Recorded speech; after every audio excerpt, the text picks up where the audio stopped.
대학교 1학년 겨울. 침침한 조명 아래에서 사전에 작은 글자를 손가락으로 훑어가며 번역을 마무리하고 있었다.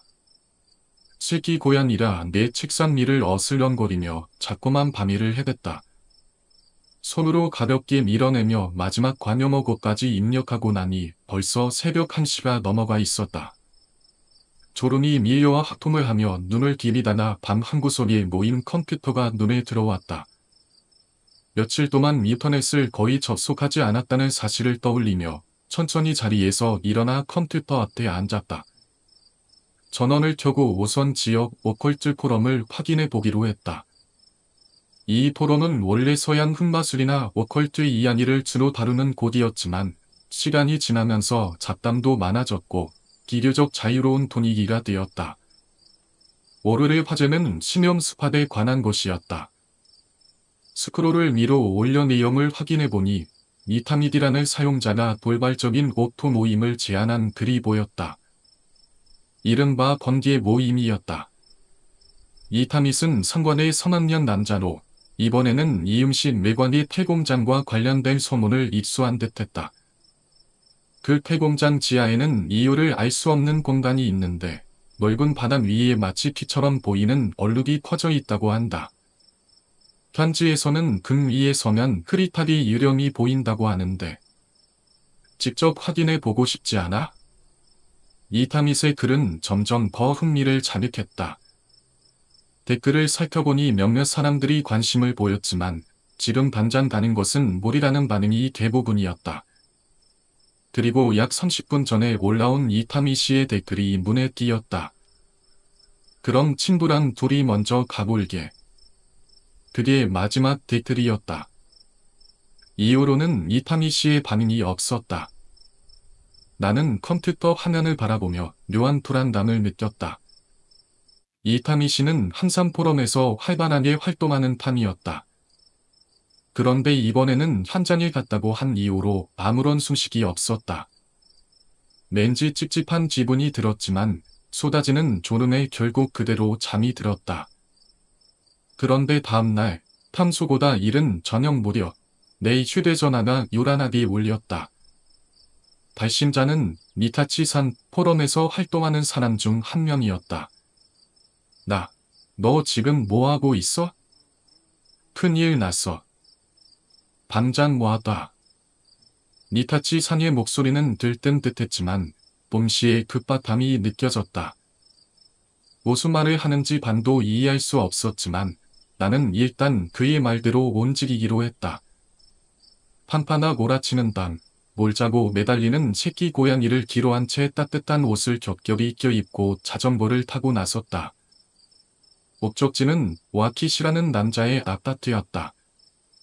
와키시는 포럼의 관리자였지만 평소에는 오프 모임에 거의 나오지 않았다. 그런데 오늘은 그의 집에서 모임이 열린다고 했다. 아파트 앞에 도착하자 문 너머로 여러 사람들의 대화 소리가 새어나오고 있었다. 안녕하세요. 문을 열고 들어서자 니타치3이 손을 흔들었다. 방 안에는 이미 몇몇 포럼 회원들이 모여 있었고 따뜻한 난방 덕분에 아늑한 분위기였다. 그런데 무언가 이상했다. 사람들은 평소보다 긴장한 듯 보였고 대화는 겉돌고 있었다. 나는 방 한가운데 테이블 위에 놓인 노트북 화면을 보고서야 그 이유를 알 수 있었다. 거기에는 이타미시가 올린 마지막 글이 떠 있었다. 그러나 그 아래로 기리한 댓글이 이어지고 있었다. 뭐였다. 거기. 누구지? 소리가 들린다. 내려오지 마. 그리고 마지막 댓글. 제발. 도와줘. 모두가 침묵 속에서 글을 바라보고 있었다. 이타미시는 정말로 폐공장에 갔다. 그런데 그는 지금 어디에 있는 걸까? 누군가가 나지막이 말했다. 우리 가야 하지 않겠어? 어두운 밤 폐공장에서의 초대. 오늘 이곳에 모인 사람들은 나를 제외하고 4명, 니타치상, 마사나시라는 여성, 그리고 마키시와 미타미시라는 남성들. 그중 와사다시와 마키시는 3위인이었다. 나는 전날 밤 즉흥적으로 이 모임을 생각해냈고 친구와 함께 가기로 했다. 그러나 막상 모임 장소에 도착했을 때 나는 미타미시의 모습이 뭔가 이상하다는 것을 느꼈다. 눈 밑에는 깊은 다크서클이 드리워져 있었고 얼굴에는 불안한 기색이 역력했다. 그는 끊임없이 다리를 떨고 있었고 내 얼굴을 봐도 인사조차 건네지 않았다. 마치 자신이 이곳에 있는 것도 잊어버린 듯했다. 지금 온 사람도 있으니 다시 보면 어때? 와사다시가 제안했다. 그러게, 다시 보자. 미타치-산이 가볍게 고개를 끄덕였다. 그럼 처음부터 다시 보면 되겠지. 마키시는 자신의 집에 설치된 비디오 장치를 조작하기 시작했다. 밤안의 모든 시선이 TV 화면으로 향했다. 순간적으로 화면이 지직거리더니 영상이 재생되기 시작했다. 어두운 밤, 손전등 불빛이 깜빡이며 길을 비추고 있었다. 화면이 심하게 흔들리며 거칠게 촬영된 모습이었다. 걸어가면서 찍고 있는 것이 분명했다. 어나? 벌써 찍고 있는 거야? 이타미 씨의 목소리가 들려왔다. 화면 속 그의 얼굴이 클로즈업 되었고 손전등 불빛에 비친 얼굴만이 밤의 어둠 속에서 둥둥 떠다니는 것처럼 보였다. 눈부셔. 이타미 씨는 손바닥으로 얼굴을 가리며 불빛을 피했다. 화면은 다시 초점을 중성하려는 듯 흔들렸다. 오짐잔 춥네요. 그의 말과 함께 입김이 짙보연 연기처럼 튀어올랐다. 목적지는 오래된 폐공자. 그곳의 기미스러운 지하실을 탐험하기 위해 일부러 수지화를 돌려냈다. 이타미 씨는 발걸음을 옮겼다. 카메라는 그의 모습을 따라갔다가 다시 앞을 비추며 길을 촬영했다. 아직도 켜놓고 있냐, 그거? 카메라 밖에서 또 다른 목소리가 들려왔다. 화면 바깥쪽에서 목소리만 들려온다. 이번에는 아쉽지만 다른 사람들은 참가하지 않았어요. 너무 갑작스럽게 말해서 반성하고 있습니다. 촬영자는 작은 웃음을 터뜨리며 덧붙였다. 우리 둘뿐이라 좀 무섭네요. 어둠 속 종기의 손전등 불빛이 나란히 흔들리고 있었다. 아까부터 뭔가 이상한 소리가 나지 않아요? 이타미 씨가 속삭였다. 순간 화면이 뭉찔하며 흔들렸다. 멀리서 희미한 소리가 들려왔다.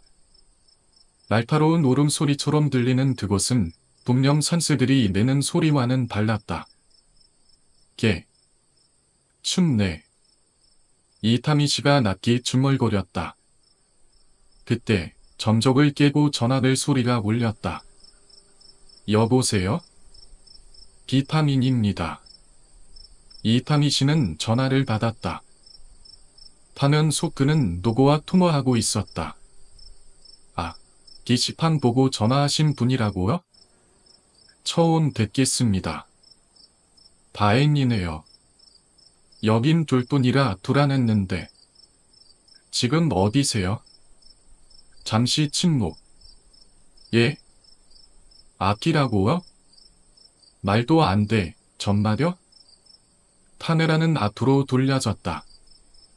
하지만 손전등이 비춘 곳에는 아무것도 없었다. 이 개자식들. 실치기 하려는 거야. 길은 텅 비어 있었다. 그쪽은 몇 명입니까? 스이시요. 남자 둘, 우리도 마찬가지인데요. 그건 그렇고 벌써 거기 도착한 거 아니에요? 비타민 씨가 손짓하며 걸음을 재촉했다. 카메라는 다시 흔들리기 시작했다. 맞아요. 이게 폐공장입니다. 틀림없어요. 우리도 이에서 3분 전에 기석 같은 곳에서 꺾어졌거든요. 그 기로는 계속 미길이라서요. 어둠 속으로 이어지는 길 끝에서 비타민 C의 목소리가 들려왔다. 잠깐만 기다려요. 같이 들어가죠. 기다리고 있어요. 비타민 C의 목소리는 점점 초조해졌다. 카메라는 갑자기 빠르게 움직이기 시작했다. 뚜껑이 있어요. 철제 뚜껑이요. 분명히 구멍일 거예요. 그 안에가 지하로 가는 길일 거예요. 그거야 그렇고 금방 도착할 테니까 같이 가죠. 이타미 씨는 휴대전화를 귀에 바짝 대고 목소리를 높였다.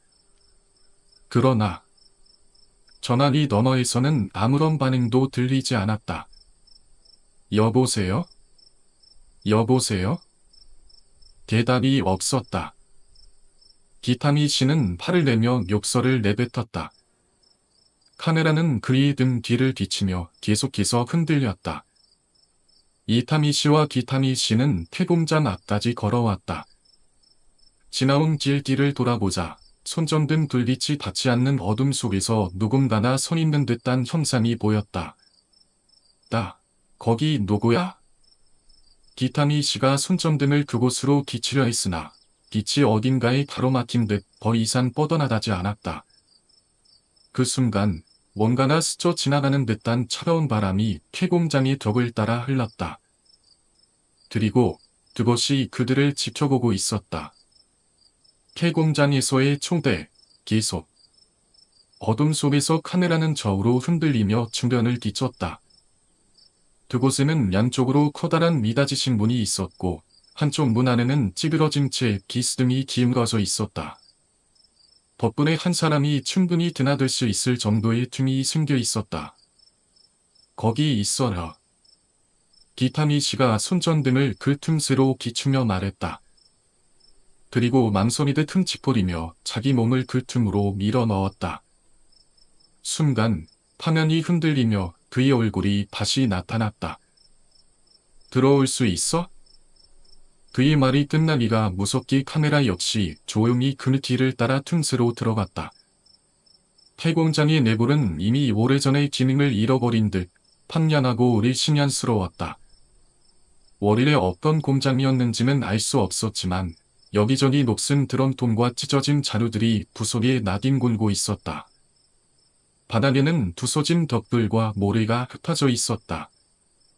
그리고 순간 모든 소리가 사라졌다. 바람도, 사람들의 발소리도, 심지어 카메라 특유의 잠음조차도 들리지 않았다. 카메라가 천장을 뒤쳤다. 이구가 부서진 한솥 지붕 사이로 한 줄기 달빛이 내려와 바닥 중앙을 비추고 있었다. 그곳에는 마치 보름달처럼 동그란 무늬가 새겨져 있었고 축축하게 젖어검게 변색되어 있었다. 저거 아니야? 기타미 씨가 조용히 속삭이며 손전등 불빛을 좌측 안쪽 구석으로 돌렸다. 카메라는 천천히 금 방향을 따라갔다. 그곳에는 쌓여있는 정체불명의 건축 재료가 있었고 그 옆으로 검게 녹슨 철제 뚜껑이 놓여 있었다. 가까이 달아난 카메라는 비스듬히 위에서 그 모습을 비추었다. 50cm 정도 크기의 사각형. 금속 재질이 그물만 받은 형태였다. 사람이 충분히 드나들 수 있는 크기였다. 여기 있어요. 기타미 씨가 조용히 중얼거리며 뚜껑을 통통 두드렸다. 그러나 안쪽에서는 아무런 반응도 없었다. 이상하네. 카메라 쪽에서 물어보자 기타미 씨는 고개를 들었다. 아까 사람들이 열어놨다고 했는데 전화로 들었을 때 삐걱거리는 소리가 분명히 들렸었는데 그 순간 화면이 살짝 흔들렸다. 기타미 씨가 다시 한번 뚜껑을 두드렸다. 그러나 뭔가 불길한 예감이라도 든 듯 그는 눈살을 찌푸리며 뚜껑을 내려다보았다. 그리고 순간 기타미 씨가 작게 판성을 내뱉었다. 잠깐만, 이거. 그는 손전등을 가까이 가져갔다.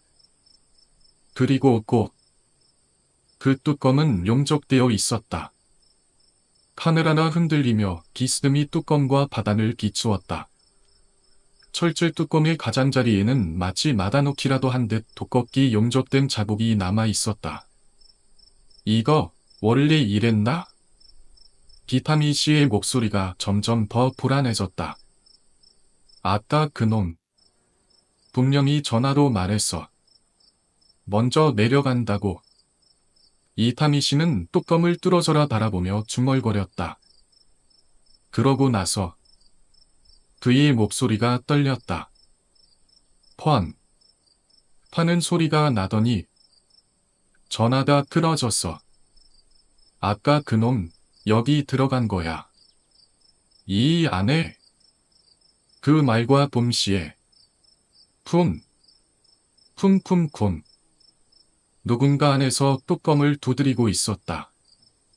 순간 이타미 씨의 얼굴이 새하얗게 질렸다. 말도 안 돼. 비타민 C는 아무 말 없이 뚜껑을 응시했다. 손전등 불빛이 그 위에서 떨렸다. 이거 순식간에 용접할 수가 없다나. 이타미 씨가 소리쳤다. 우리가 잘못 본 거야. 분명히. 두 사람은 얼굴을 마주보고 혼란에 빠졌다. 그러나 그 순간 뚜껑이 툭 하고 울렸다. 다시 한번. 쿵. 누가 있어. 카메라나 급하게 흔들렸다. 거기 누구 있어라? 그 순간 카메라 화면이 요동쳤다. 어디선가 낮은 목소리가 들려왔다. 나가고 싶어. 여기 있어. 그 목소리는 절대 아까 통화했던 그 남자의 목소리가 아니었다. 사라진 흔적. 이타미 씨는 황두피 뚜껑을 열려고 했지만 단단하게 붙어 있어 꼼짝도 하지 않았다. 카메라는 급하게 바닥에 내려놓아졌고 그 끝에서 두 사람의 그림자가 뒤엉켜 있었다. 판도만 두 사람은 논쟁을 벌였지만 이타미 씨는 점차 차분해졌다. 그래, 착각일지도 몰라. 그는 충격기에 말했다. 카메라는 다시 어깨 위로 올라갔고 폐공장 판색이 재개되었다. 그러나 이상했다.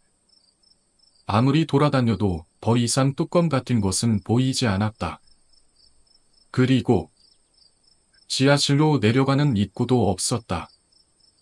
아까 거기 분명히 두 명이 있었다고 했잖아? 비타민 C가 떨리는 목소리로 말했다. 그러나 아무리 주변을 둘러보아도 흔적조차 찾을 수 없었다. 밖으로 나온 그들은 폐공장 부지를 찢으며 지하로 가는 또 다른 입구를 찾아 헤맸다. 그러나 결국 아까까지 존재했던 뚜껑조차 사라지고 없었다. 아까까지 그곳에 있었다던 두 명의 흔적도 끝내 발견되지 않았다. 비디오는 여기서 끝이 났다. 밤하는 정적에 휩싸였다. 그리고 미타치-산이 어색한 웃음을 지으며 무거운 분위기를 깨려는 듯 입을 열었다. 그래도 그 전화는 도대체 어디서 걸려온 걸까? 비타민 C는 초조하게 손톱을 깨물며 말했다. 그러니까 장난 전화였겠지. 어제 어디선가 걸려온 거라고. 그러나 아무도 대답하지 않았다. 카메라는 여전히 정지 화면을 유지한 채 폐공장의 마지막 장면을 비추고 있었다. 하지만 그 순간 지지 화면이 갑자기 검게 번져나가며 끊겼다. 그리고 카메라가 꺼지기 직전 검은 화면 너머로 희미하게 무언가가 움직이는 듯한 형체가 보였다. 오늘 이곳에 모인 사람들은 나를 제외하고 4명, 미타치-상, 마사다시라는 여성, 그리고 마키시와 미타미시라는 남성들. 그중 와사나시와 마키시는 3인이어나 나는 전날 밤 즉흥적으로 이 모임을 생각해냈고 친구와 함께 가기로 했다. 그러나 막상 모임 장소에 도착했을 때 나는 이타미 씨의 모습이 뭔가 이상하다는 것을 느꼈다. 눈 밑에는 깊은 다크서클이 드리워져 있었고 얼굴에는 불안한 기색이 역력했다. 그는 끊임없이 다리를 떨고 있었고 내 얼굴을 봐도 인사조차 건네지 않았다. 마치 자신이 이곳에 있는 것도 잊어버린 듯했다. 지금 온 사람도 있으니 다시 보면 어때? 와사다시가 제안했다. 그러게. 다시 보자. 니타치산이 가볍게 고개를 끄덕였다. 그럼 처음부터 다시 보면 되겠지. 마키씨는 자신의 집에 설치된 비디오 장치를 조작하기 시작했다. 밤안의 모든 시선이 TV 화면으로 향했다. 순간적으로 화면이 지직거리더니 영상이 재생되기 시작했다. 어두운 밤, 손전등 불빛이 깜빡이며 길을 비추고 있었다. 화면이 심하게 흔들리며 거칠게 촬영된 모습이었다. 걸어가면서 찍고 있는 것이 분명했다. 어다? 벌써 찍고 있는 거야. 이타미 씨의 목소리가 들려왔다. 화면 속 그의 얼굴이 클로즈업 되었고 손전등 불빛에 비친 얼굴만이 밤의 어둠 속에서 둥둥 떠다니는 것처럼 보였다. 눈부셔. 이타미 씨는 손바닥으로 얼굴을 가리며 불빛을 피했다. 화면은 다시 초점을 조정하려는 듯 흔들렸다. 오짐장 춥네요. 그의 말과 함께 입김이 희뿌연 연기처럼 피어올랐다. 목적지는 오래된 폐공장. 그곳을 기밀스러운 지하실을 탐험하기 위해 일부러 수진화를 불러냈다. 이타미 씨는 발걸음을 옮겼다. 파메라는 그의 모습을 따라갔다가 다시 앞을 뒤추며 길을 촬영했다. 아직도 켜놓고 있냐? 그거. 파메라 밖에서 또 다른 목소리가 들려왔다. 화면 바깥쪽에서 목소리만 들려온다. 이번에는 아쉽지만 다른 사람들은 참가하지 않았어요. 너무 갑작스럽게 말해서 반성하고 있습니다. 촬영자는 작은 웃음을 터뜨리며 덧붙였다. 우리 둘뿐이라 좀 무섭네요. 어둠 속 조개의 손전등 불빛이 나란히 흔들리고 있어. 아까부터 뭔가 이상한 소리가 나지 않아요. 이타미 씨가 속삭였다. 순간 화면이 몸찔하며 흔들렸다. 멀리서 희미한 소리가 들려왔다. 날카로운 울음소리처럼 들리는 그것은 분명 산새들이 내는 소리와는 달랐다. 춥네. 이타미 씨가 낮게 중얼거렸다. 그때 점적을 깨고 전화벨 소리가 울렸다. 여보세요? 기타민입니다. 이타미 씨는 전화를 닫았다. 화면 속 그는 누구와 통화하고 있었다. 게시판 보고 전화하신 분이라고요? 처음 듣겠습니다. 다행이네요. 여긴 둘뿐이라 불안했는데. 지금 어디세요? 잠시 침묵. 예. 아키라고요? 말도 안 돼. 정말요? 카메라는 앞으로 돌려졌다. 하지만 손전등이 비춘 곳에는 아무것도 없었다. 길은 텅 비어 있었다. 그쪽은 몇 명입니까? 셋이요. 남자 둘, 우리도 마찬가지인데요. 그건 그렇고 벌써 거기 도착한 거 아니에요. 비타미 씨가 손짓하며 걸음을 재촉했다. 카메라는 다시 흔들리기 시작했다. 맞아요. 이게 폐공장입니다. 틀림없어요. 우리도 2에서 3분 전에 기석 같은 곳에서 꺾어졌거든요. 그 뒤로는 계속 리길이라서요. 어둠 속으로 이어지는 길 끝에서 기타미 씨의 목소리가 들려왔다. 잠깐만 기다려요. 같이 들어가죠. 기다리고 있어요. 기타미 씨의 목소리는 점점 초조해졌다. 카메라는 갑자기 빠르게 움직이기 시작했다. 뚜껑이 있어요. 철제 뚜껑이요. 분명히 구멍일 거예요. 그 안에가 지하로 가는 길일 거예요. 그거야 그렇고 금방 도착할 테니까 같이 가죠. 이타미 씨는 휴대전화를 귀에 바짝 대고 목소리를 높였다. 그러나 전화기 너머에서는 아무런 반응도 들리지 않았다. 여보세요? 여보세요? 대답이 없었다. 이 개자식들. 실치기 하려는 거야. 기타미 씨는 팔을 내며 욕설을 내뱉었다. 카메라는 그의 든 길을 뒤치며 계속해서 흔들렸다. 이타미 씨와 기타미 씨는 폐공장 앞까지 걸어왔다. 지나온 길을 돌아보자. 손전등 불빛이 닿지 않는 어둠 속에서 누군가가 서 있는 듯한 형상이 보였다. 야, 거기 누구야? 기타미 씨가 손전등을 그곳으로 기치려 했으나 빛이 어딘가에 가로막힌 듯 더 이상 뻗어나가지 않았다. 그 순간 뭔가가 스쳐 지나가는 듯한 차가운 바람이 퇴공장의 벽을 따라 흘렀다. 그리고 그것이 그들을 지켜보고 있었다. 오늘 이곳에 모인 사람들은 나를 제외하고 4명, 이타치상, 마사다시라는 여성, 그리고 마키시와 이타미시라는 남성들. 그중 와사다시와 마키시는 3인이었나. 나는 전날 밤, 즉흥적으로 이 모임을 생각해냈고 친구와 함께 가기로 했다. 그러나 막상 모임 장소에 도착했을 때 나는 이타미 씨의 모습이 뭔가 이상하다는 것을 느꼈다. 눈 밑에는 깊은 다크서클이 드리워져 있었고 얼굴에는 불안한 기색이 역력했다. 그는 끊임없이 다리를 떨고 있었고 내 얼굴을 봐도 인사조차 건네지 않았다. 마치 자신이 이곳에 있는 것도 잊어버린 듯했다. 지금 온 사람도 있으니 다시 보면 어때? 와사다시가 제안했다. 그러게. 다시 보자. 미타치-삼이 가볍게 고개를 끄덕였다. 그럼 처음부터 다시 보면 되겠지. 마키시는 자신의 집에 설치된 비디오 장치를 조작하기 시작했다. 밤안의 모든 시선이 TV 화면으로 향했다. 순간적으로 화면이 지직거리더니 염산이 질승되기 시작했다. 어두운 밤, 손전등 불빛이 깜빡이며 길을 비추고 있었다. 화면이 심하게 흔들리며 거칠게 촬영된 모습이었다. 걸어가면서 찍고 있는 것이 분명했다. 어다? 벌써 찍고 있는 거야. 이타미 씨의 목소리가 들려갔다. 화면 속 그의 얼굴이 클로즈업되었고 손전등 불빛에 비친 얼굴만이 밤의 어둠 속에서 둥둥 떠다니는 것처럼 보였다. 눈부셔. 이타미 씨는 손바닥으로 얼굴을 가리며 불빛을 피했다. 화면은 다시 초점을 중정하려는 듯 흔들렸다. 우진장 춥네요. 그의 말과 함께 입김이 희뿌연 연기처럼 튀어올랐다. 목적지는 오래된 폐공장. 그곳의 기미스러운 지하실을 탐험하기 위해 일부러 수지화를 돌려냈다.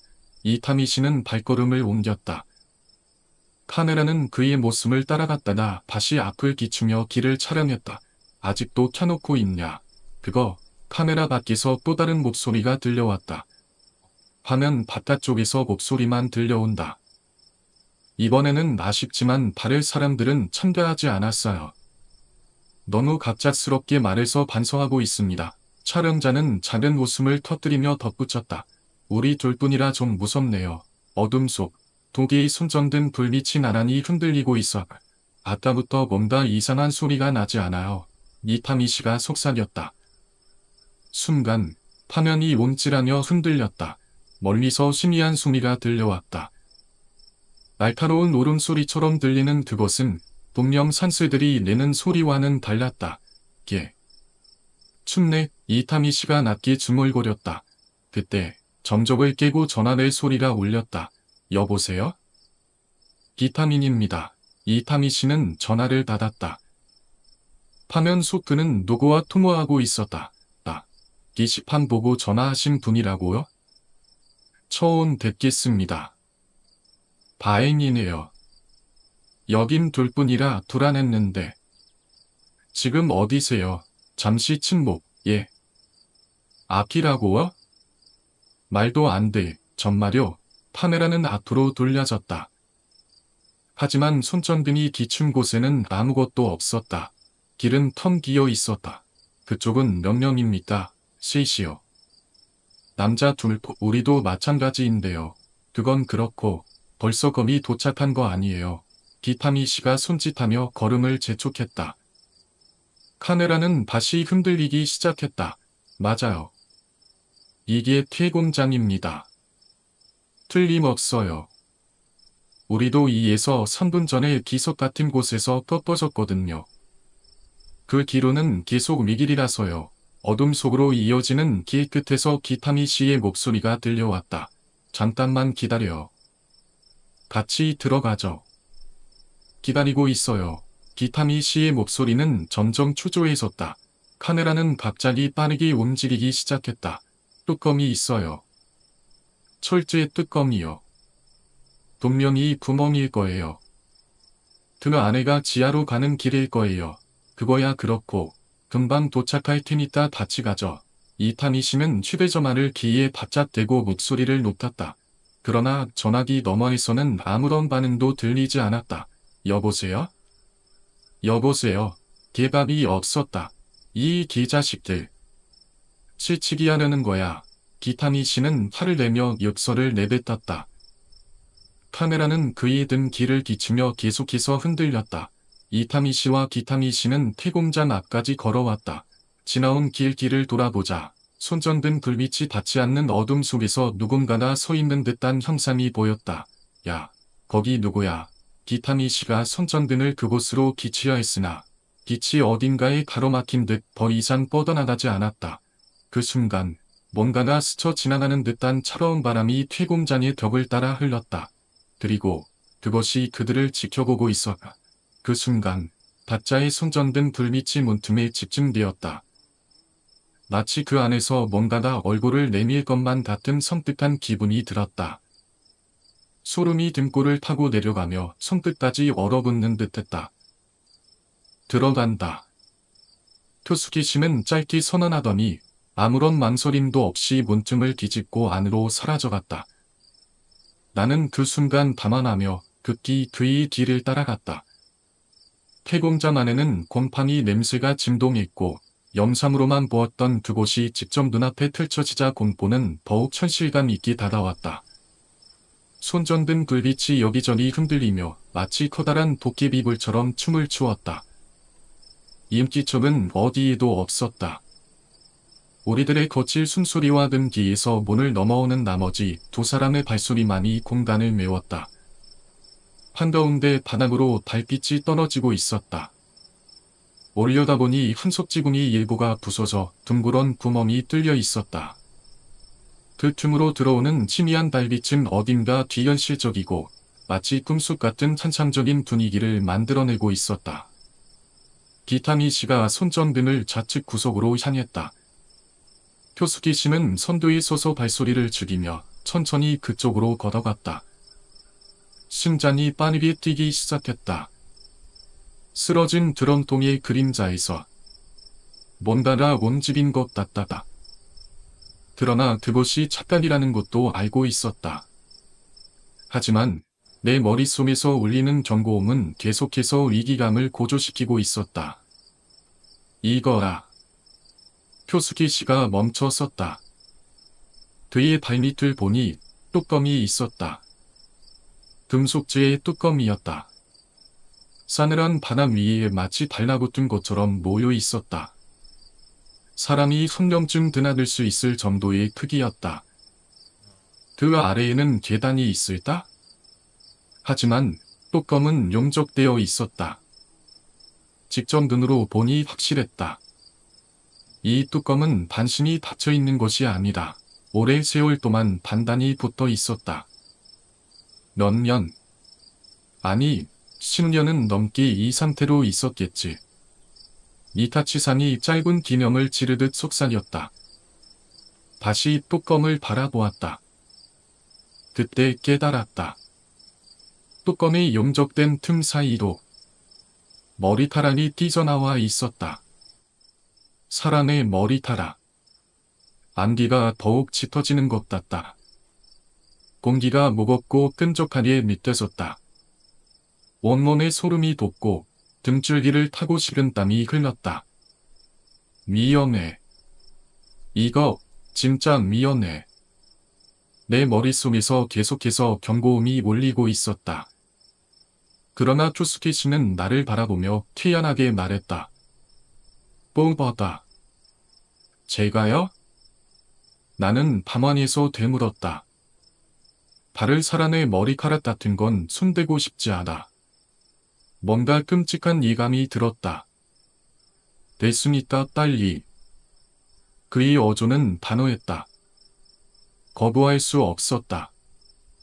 주변을 둘러보니 이타미 씨는 얼굴이 새파랗게 질려 벌벌 떨고 있었다. 결국 내가 할 수밖에 없었다. 머리카락은 뚜껑 가장자리에서 여러 갈래로 갈라져 뭉쳐 있었다. 나는 숨을 멈추고 손가락 끝으로 그것을 집었다. 그 순간 머리카락의 감촉이 전해졌다. 분명히 사람의 머리카락이었다. 그러나 더 소름 끼치는 것은 이렇게 많았던다. 비디오로 봤을 때보다도 많아진 느낌이었다. 한 번 정도는 뚜껑의 가장자리를 손으로 만졌던 기타미 씨도 전혀 이를 알아차리지 못했다는 게 이상했다. 머리카락이 점점 많아지고 있었다. 용접된 뚜껑, 있어서는 안 될 틈에서 자라나는 머리카락. 설마 자라고 있는 건가? 나는 떨리는 손가락으로 머리카락을 조심스럽게 당겼다. 뽑혔다. 몇 가닥의 머리카락이 약간의 저항 끝에 빠졌다. 그런데 그 순간 끼아아 니카치산과 이타미 씨의 기면이 타졌다. 그들은 마치 눈앞에서 사람이 두피째 뜯겨나가는 걸 본 것처럼 경악하고 있었다. 뭐야? 이타치산이 어깨를 감싸 안으며 물었다. 이타미 씨는 미친 듯이 주머니에서 휴대전화를 꺼냈다. 그리고 버튼을 누른 후 비에 대고 절박한 목소리로 외쳤다. 빨리 좀 받아. 뭐라고 말 좀 해봐. 이봐. 그의 미침이 퇴공장 안을 몰렸다. 어디 있는 거라. 전화 좀 받아. 그 순간 벨소리가 울렸다. 모두의 시선이 일제히 뚜껑으로 향했다. 아니, 뚜껑이 아니다. 등 아래도 벨소리가 지하에서 들려오고 있어. 그곳은 용접되어 있어 절대 사람이 들어갈 수 없는 공간이었다. 그리고 바로 그때 쿵! 엄청난 대음이 튀공장을 뒤흔들었다. 우와! 금속 덩어리가 바닥에 떨어지며 지축을 울렸다. 휴대전화 벨소리조차 순식간에 못 터버릴 정도의 엄청난 충격음이었다. 표수기 씨는 오른발 발꿈치를 들어 올리며 아프다는 듯 얼굴을 찌푸리고 있었다. 이거. 그가 발로 찬 것은 드럼통이었다. 그는 왜 드럼통을 찾던 것일까? 아니, 그보다도 저기서 뭐가 나왔어. 누군가 떨리는 목소리로 말했다. 그 순간 모두가 동작을 멈췄다. 손전등 불빛이 뚜껑과 드럼통을 번달아 비추고 있었다. 그리고 그곳에 뭔가가 있었다. 표수기 씨는 순식간에 몸을 돌리더니 오른손을 뻗어 기타미 씨의 휴대전화를 낚아챘다. 그리고 잠시 귀에 대보더니 실색한 얼굴로 우리들에게 휴대전화의 입점을 내밀었다. 들어봐. 상대방한테는 걸리지도 않았어. 나는 휴대전화를 받아들 생각도 못하고 그저 귀를 가까이 대고 전파나 닿지 않는 장소에 있거나 전원이 꺼져 있을 거라는 익숙한 메시지를 들었다. 판청이야. 그 말에 정신이 번쩍 들었다. 귀를 기울여 봤지만 이제는 벨소리가 전혀 들리지 않았다. 빈 드럼통이 구르면서 만들어낸 소음 속에서 휴대전화 벨소리는 완전히 사라져 있었다. 처음부터 그런 소리는 존재하지 않았던 것처럼. 표수키 씨는 손에 든 휴대전화 액정을 문득 보더니 버튼을 조작했다. 그리고 그의 표정이 순식간에 험악하게 변했다. 이타미. 이 사람 누구야? 그는 기타미 씨를 노려보았다. 그 질문이 어딘가 이상했다. 그걸 모르니까 우리가 이렇게 이곳에 온 거잖아? 이 갑작스러운 전기에 나는 심장이 꽉 눌리는 듯한 기분이 들었다. 두근거리는 가슴을 진정시키며 표수키 씨와 이타미 씨를 번달아 바라보았다. 표수키 씨는 천천히 휴대전화를 이타미 씨 쪽으로 밀어 보이며 화면을 내밀었다. 시다 시로코. 그곳에는 그런 이름이 쓰여 있었다. 뭐, 잘못된 건 아니잖아? 어제 그 시간에 걸려왔던 번호라. 비디오 보던 때 내가 다시 걸어갔잖아. 이름? 왜 전화 목록에 이름이 들어가 있지? 나는 반환하며 표시된 번호를 다시 확인했다. 분명히 아까 마키신의 집에서 보여줬던 그 번호와 같았다. 그때는 분명히 번호만 표시되어 있었는데. 그러나 지름 착심 이력이나 발심 이력에는 이름까지 분명하게 기록되어 있었다. 키다 싫었고 판자는 없었다. 그냥 시라가나로만 되어 있었다. 마치 급하게 입력한 듯한 느낌이었다. 이름이 저장돼 있었다고? 나는 이타미 씨를 바라보았다. 그러나 그는 새파래진 얼굴로 온몸을 부들부들 떨며 머리를 감쌌다. 몰라. 그가 손을 휘저으며 소리쳤다. 그 순간. 쿵. 갑자기 무거운 소리가 울려 퍼졌다. 나는 반사적으로 바닥을 쳐다보았다. 그럼 돈. 그러나 아무것도 움직이지 않았다. 도대체 뭐야, 이 소리? 생각하며 주위를 둘러보았지만 이상한 점은 없었다. 천장. 니타치상이 소리치며 위를 가리켰다. 나는 본능적으로 위를 올려다보았다. 천장이 있던 구멍이 반달 모양으로 변해 있었다. 뭐야?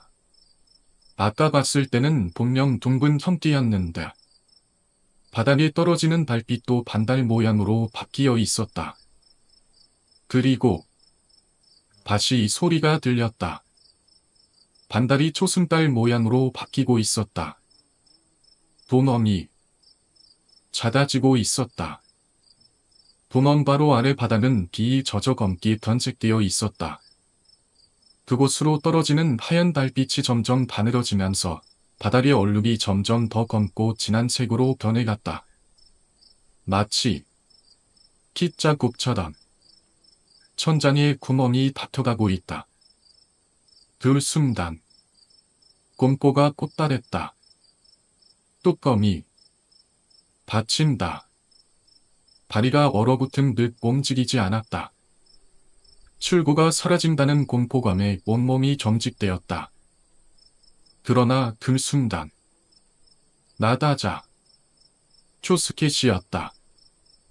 그는 단호한 목소리로 외치며 모두의 어깨를 세게 두드렸다. 네 쪽이 아니야. 저 문으로 나다자. 그제야 깨달았다. 천장의 구멍이 유일한 출구인 것 같은 착각을 하고 있었다는 것을. 손전등을 뒤쳐보니 우리가 들어왔던 문이 있었다. 빨리. 우리는 정신을 차리고 미친 듯이 달렸다. 기울어진 문틈은 처음과 똑같은 모습으로 남아있었고 그대로 몸을 밀어 넣어 밖으로 빠져나왔다. 폐공장 밖으로 나온 후 낸 모두 존재를 확인하고는 곧바로 그곳을 떠났다. 이제 가자. 쿄스케 씨는 짧게 말하며 앞장섰다. 모두 심각한 얼굴로 끄덕였다. 우리는 서둘러 폐공장에서 멀어졌다. 돌아오는 길. 쿄스케 씨는 이타미 씨의 휴대전화에서 별표 키다 히로코 별표를 삭제했다. 그리고 조용히 그에게 휴대전화를 돌려주며 물었다. 진짜 모르는 사람이야? 이타미 씨는 몇 번이나 앞으로 휘청이며 걷었다. 그러나 대답은 한결같았다. 몰라. 정말로 기억이 안 나. 그는 계속 같은 말을 반복했다. 차를 세워둔 곳에 도착했지만 이타미 씨는 운전을 할 정신이 아니었다. 결국 쿄스케 씨가 운전석에 올랐다. 어두운 도로 위로 차가 조용히 움직이기 시작했다. 그러나 차가 출발할 때 100m 너머로 폐공장의 어두운 정체가 서서히 멀어져 가는 모습이 보였다.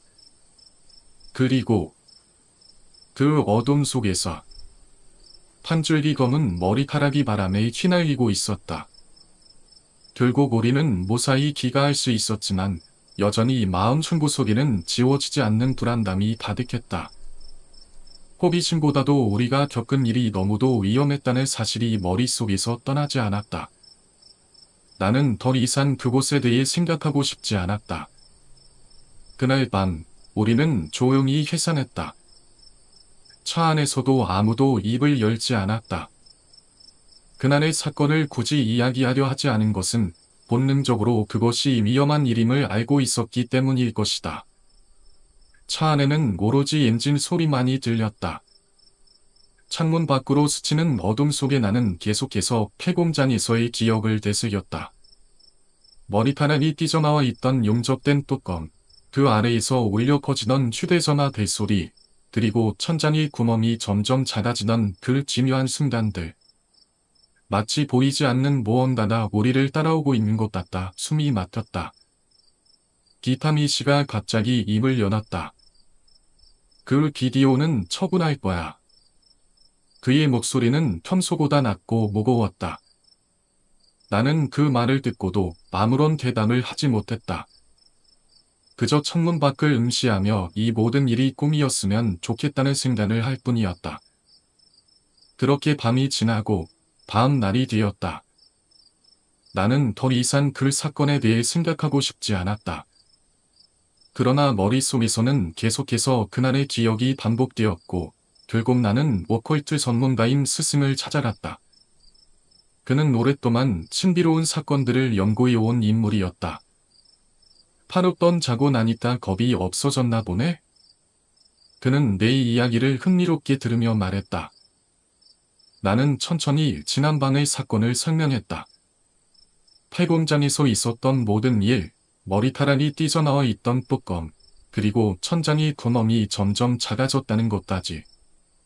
스승은 조용히 듣고 있다가 갑자기 말을 끊었다. 잠깐, 판속 지붕의 구멍이 닫혀가는 것처럼 보였다고? 나는 고개를 끄덕였다. 스승은 순간적으로 얼굴을 찌푸렸다. 그런데 왜 나 안 불렸어? 그는 억울하다는 듯한 표정을 지으며 장난스럽게 웃었다. 나는 그가 진심인지 농담인지 알 수 없었지만 어쩐지 그 말이 섬뜩하게 느껴졌다. 이 사람, 언젠가 이런 일에 너무 깊이 빠졌다가 정말 큰일을 당할지도 몰라. 나는 속으로 그렇게 생각하며 한숨을 쉬었다. 며칠 후, 이타미 씨는 드디어 오컬트 포럼의 모습을 드러냈다. 그는 평소와 다름없이 가벼운 태도로 포럼에 글을 올렸다. 그가 글을 남기자 사람들이 장난스럽게 물었다. 고양이 젖으며? 그는 반단히 대답했다. 지금 내 옆에서 자고 있어요. 마치 아무 일도 없었다는 듯한 태도였다. 그러나 금수, 나는 다시 스승을 만나게 되었다. 그때 스승은 갑자기 나를 바라보며 말했다. 그래서 거기 다시 갔다 왔어? 나는 깜짝 놀라며 되물었다. 뭐로? 너 뭐로? 이탄이 말이야. 폐공장에 다시 갔다 왔다던데? 나는 충격을 받았다. 뭐라고로? 그래, 그 자식. 거기 다시 갔다 왔다더라. 나는 얼른 스승에게 받아다 묻었다. 아니, 어떻게요? 그 뚜껑은 용접되어 있었잖아. 스승은 어이없다는 듯 피식 웃으며 대답했다. 공로병 절단기 가져갔대. 뭐? 지인의 공장에서 공로병 절단기를 길려왔대. 그래, 그거로 잘라버렸대. 그렇게까지 해서 열었는데 뚜껑 아래에는 뭐가 있었어요? 나는 불길한 예감을 느끼며 물었다. 스승은 어깨를 으스리며 대답했다. 아무것도 없었대.